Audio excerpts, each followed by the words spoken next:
One of the tools which I used on a daily basis is the number of stocks which are up 20% plus in last 5 days and number of stocks which are down 20% in last 5 days.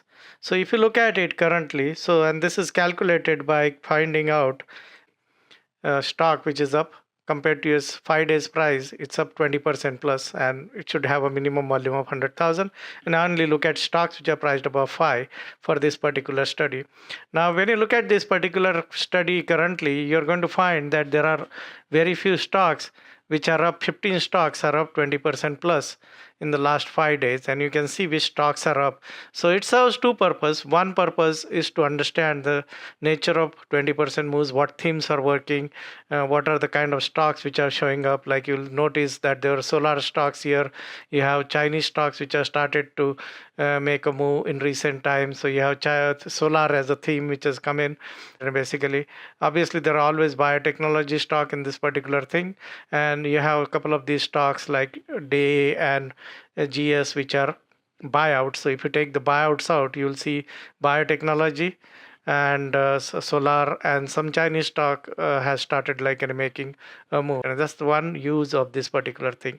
And the flip side of this is also like an AI monitor, and which is 20% plus bearish. So as you can see that there are 15 stocks which are up 20% plus.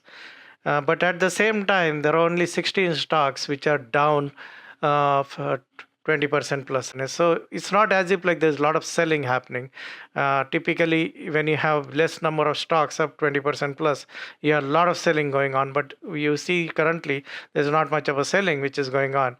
And you can also see where this selling is concentrated. So that's one use of this particular tool, which started as a way of studying the nature of market moves or trying to understand the nature of 20% move.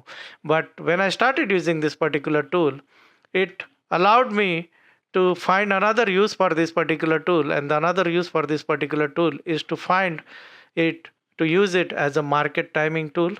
And in order to do that, I have this tab where I spot. This is something which is where you can plot this kind of study with in against the S&P 500. When you plot it against S&P 500, what you will notice is this is where the study has been plotted, percentage of stocks of 5 days plus. And you will see that this is at a very low rate.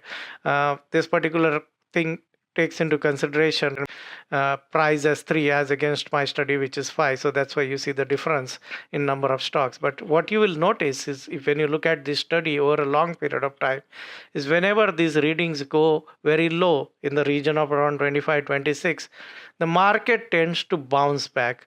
So the use of this particular study is more like a timing tool.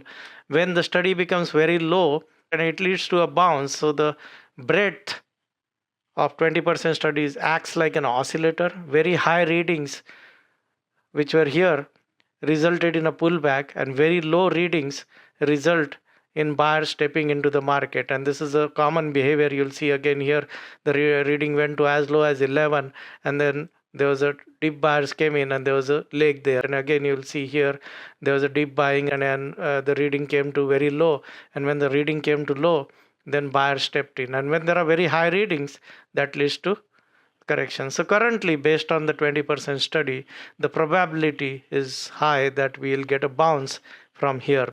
And on the same thing, we are plotting 20% down. And as you see, when these readings go to extreme of 100 plus, 200 plus, it leads to reversals. So 20% study is a new timing tool. I've developed this in a recent years, like last 5-6 years. I've been using this as a very useful tool, and you can see it over a period of time when the reading goes very low, and that leads to a bounce in a shorter time frame. Anytime the readings are very low, it leads to a bounce, and when the readings are very high, it leads to a pullback. Very easy indicator in terms of doing this, using a very common way of using market breadth, which is to use extreme market breadth as a likely signal for a turn in market.